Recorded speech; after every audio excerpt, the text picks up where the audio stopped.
State of Decay 2 is now less than a month away from release, and there's a lot of zombie survival sim fans out there who are understandably getting rather excited to play it.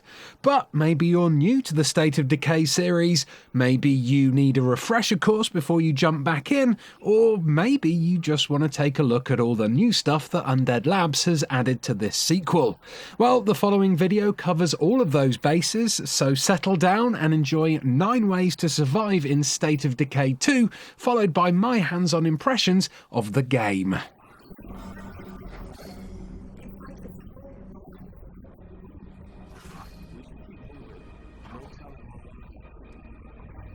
That'll do for now.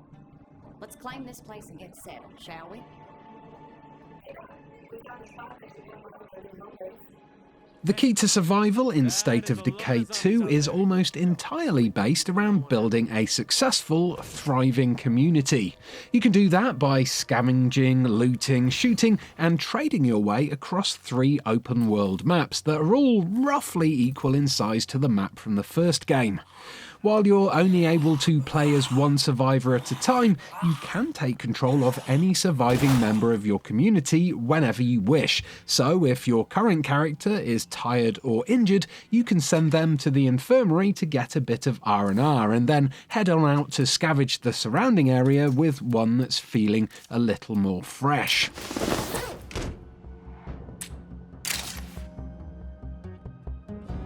Staying busy? Should be more careful. Each survivor has their own skills and strengths though, so it's imperative that you try to choose the right person for the right job. Sending someone with little to no combat skills on a mission to clear out an infested area, for instance, is going to end in tears, and, in all probability, a horribly painful death.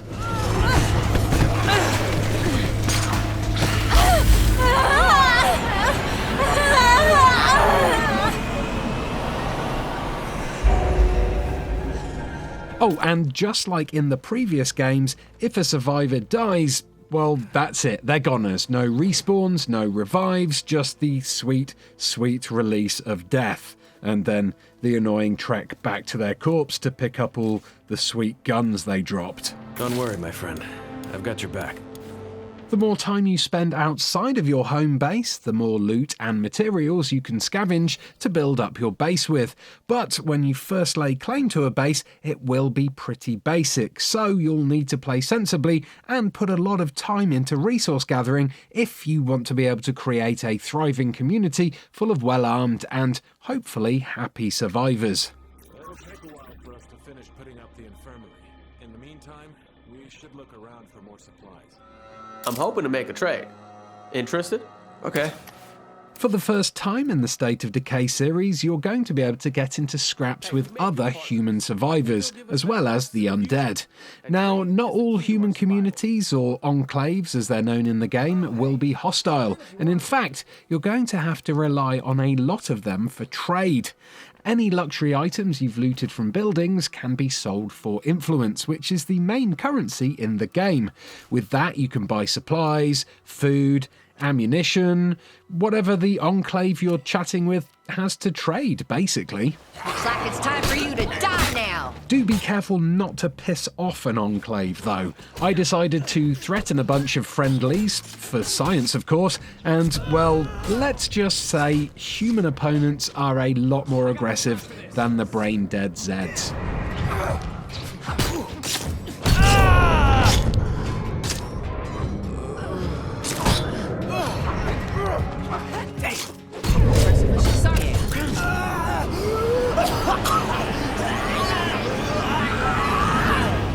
Oh, rest in peace, DeMarco.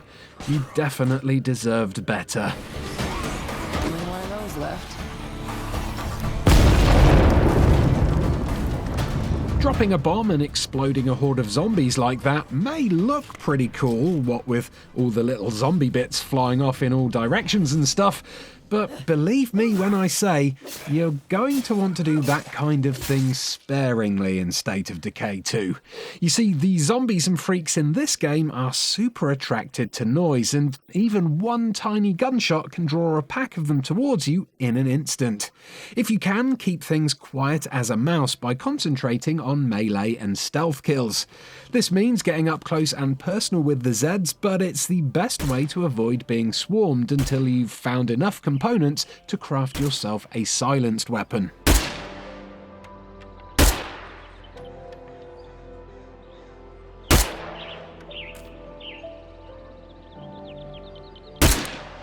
If you really want to avoid being surrounded by an angry horde, you're also going to need to watch out for screamers.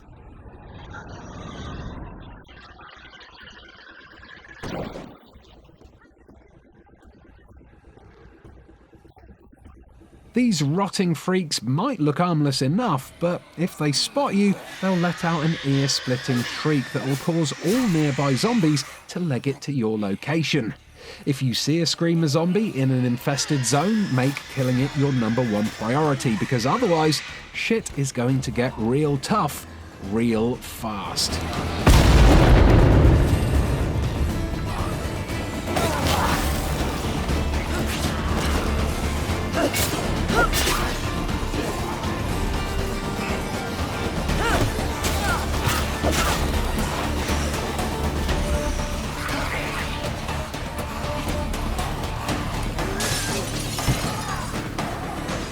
It's not just guns, bombs and screamers that make noise though. Even your hard-built community is going to make quite a bit of zombie alerting racket. The creeps are swarming our home right now!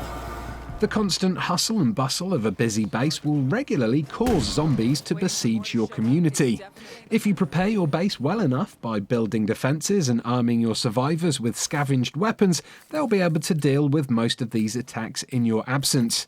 Keeping an eye on the threat level and hot-footing it back to provide some backup is always a good idea though. Oh, and it's also worth bearing in mind that upgrading and building structures in your base makes even more noise, so if your threat level is already quite high, it might be worth staying back and protecting your camp while construction is underway. We're nearly out of building materials to work with. Along with the generic zombie enemy type, all of State of Decay's classic freaks make a return in State of Decay 2. The Screamers, Bloaters, Ferals and Juggernauts act identically to their previous versions, so if you've played the first game, you'll be familiar with exactly what to expect from them. No, no, no! Ah, shit, this hurts. Ah! Thankfully, not all State of Decay 2's threats have been copied and pasted into the game though, so say hello to a brand new enemy type, the Plague Zombies. These saw-covered shamblers are faster and more aggressive than your standard zombies, but they're easier to spot as they have tumours growing all over their bodies and a dark red hue to their skin tone. What makes Plague Zombies so dangerous though is the fact that they carry the Blood Plague, a disease that's contagious to any humans who take damage from them. Get scratched by a Plague Zombie and you'll notice a disease meter appearing above your minimap. Subsequent hits from Plague Zombies will continue filling that bar, and if you don't craft yourself a cure in time, your survivor will succumb to the disease and become a Plague Zombie themselves. I'm getting exposed to too much of this plague crap.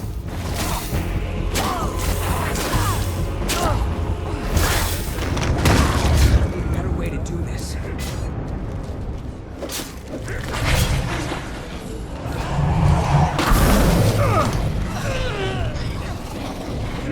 This mass of pulsating gore is called a Blood Plague Heart, and if you manage to destroy it, not only will you get a bunch of plague samples which are necessary for crafting plague cures, but you'll also clear the surrounding area of any plague zombies that might be roaming around. Yeah, it's hurting!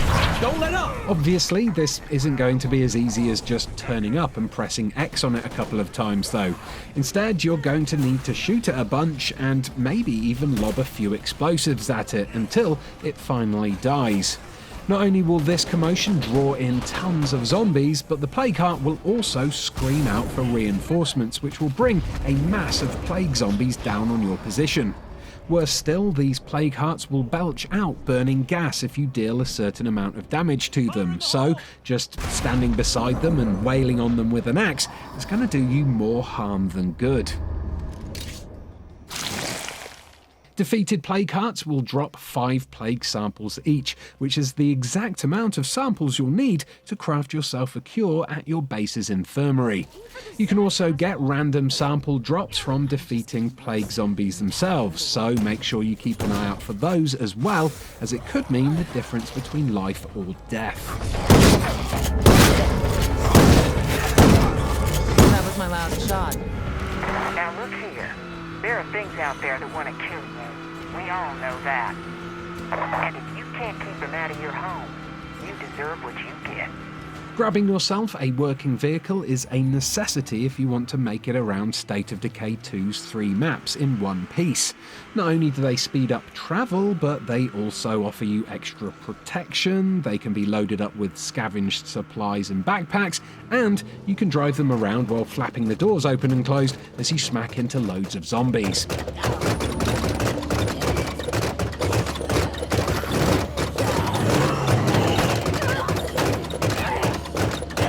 Keep in mind that not all zombies are as squishy as the ones we're splatting here though.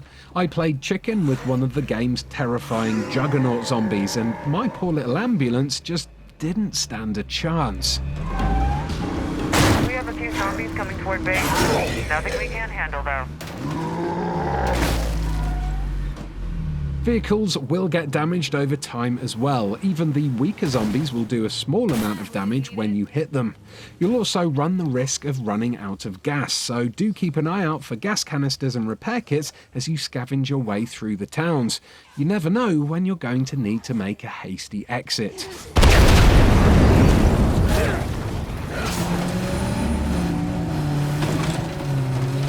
Nighttime is dark in State of Decay 2, not just a little dark, but absolutely terrifyingly pitch black. Even with full beams on, this car struggles to light up the surrounding areas significantly.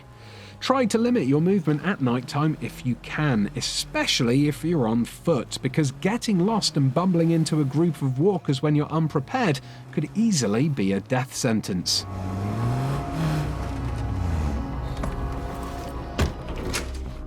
Declaring this location dead-free. Looks quiet. One of the biggest wants from the State of Decay community was the ability to play the game in 4-player co-op, and with this sequel, that prayer has finally been answered. You can now play drop-in, drop-out 4-player co-op with your friends, or if you're struggling to survive on your own, you can even use your in-game radio to call for help from other players around the world.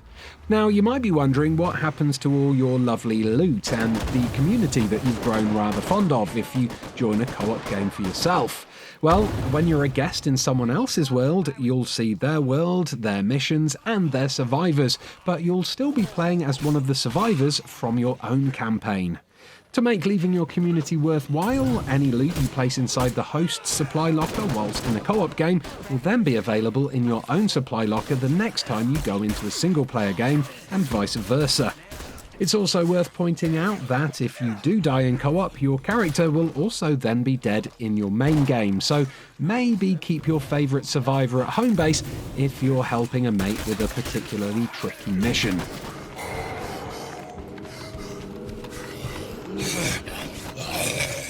One odd thing I did notice during my hands-on with co-op is that you're not allowed to stray too far away from the host. This means you won't be able to join a game and then hop into a car and mission off to the opposite side of the map on your own.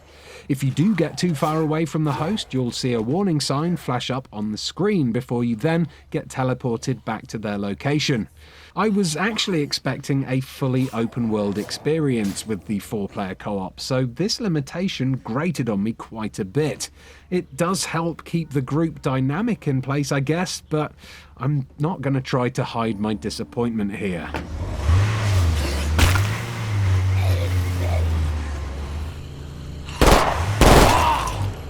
Despite the incredible amounts of jank on display, the original State of Decay had a huge fanbase, so hopefully that same fanbase will be forgiving of the fact that State of Decay 2 also rates quite highly on the jankiness scale.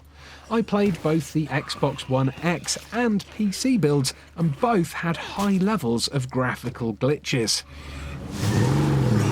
Now, of course, I should point out that what I played on wasn't the final build of the game, but they were pretty damn close, and out of the pair, the Xbox One version seemed to suffer the worst. It seemed to have a great deal of trouble maintaining a steady frame rate when I played it, and the FPS often dropped visibly in open or busy areas.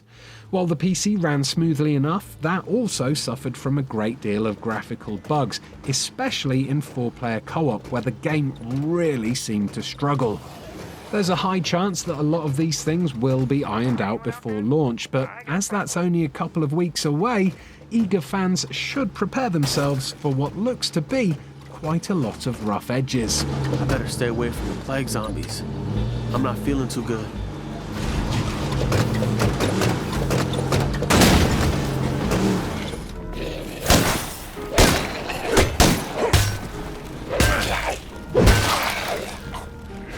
And there we go, those were 9 ways to survive in State of Decay 2.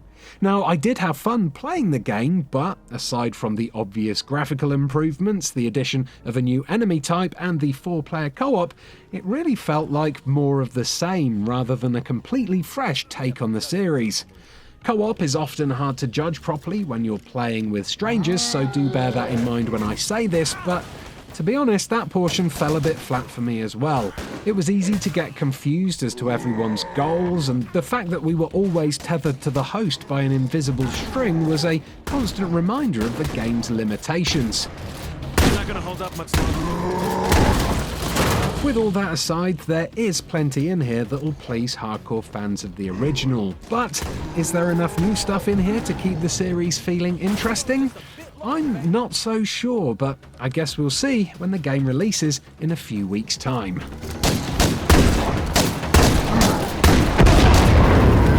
Thanks for watching. If you enjoyed this video, do give it a like, do subscribe, and do try not to get infected with the blood plague. It really is a pain in the arse to cure. Goodbye. Are you trying to kill me?